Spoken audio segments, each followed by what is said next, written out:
did the FBI murder Fred Hampton? Because J. Edgar Hoover said the Black Panther Party represents the greatest threat to the internal security of the United States. Fred Hampton was a prominent leader of the Black Panther Party who was attracting a lot of people, not just black people, other people as well, Latinos, white people, Native Americans. But he was out there saying, I am a revolutionary, and getting crowds of people to say, I am a revolutionary. Well, that's enough democracy right now. You're dead. You know, we're going to go into your apartment in the middle of the night, 2 or 3 in the morning or whatever, and we're going to shoot you in your bed, and then shoot you again to make sure you're dead. And then say that it's your fault.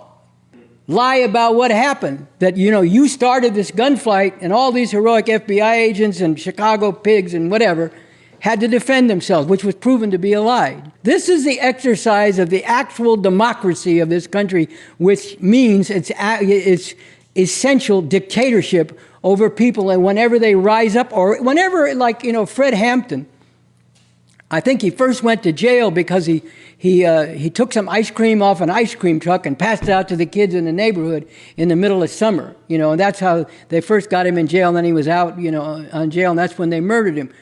He wasn't even saying, I'm going to mobilize an army to overthrow the system tomorrow. He was just talking about revolution, and that was recognized as enough of a threat that the facade of democracy, the sham of democracy, fell to the ground, and the naked fist of dictatorship came out and murdered him, just like it did the prisoners in Attica. And you can even go back in the history of this country when people went on strike before the unions were so powerful, and they would murder dozens of people striking, and back in the end of the 19th and into the 20th century.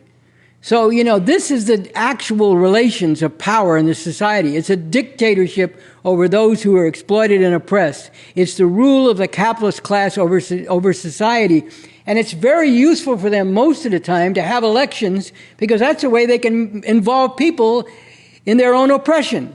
And your rights will always come right up to the point where in any way they're perceived to threaten the system by the powers that be, and then you'll see the naked murderous hand of the dictatorship come out. And the dictatorship of the proletariat socialist state power is radically different from that in the ways that I've discussed.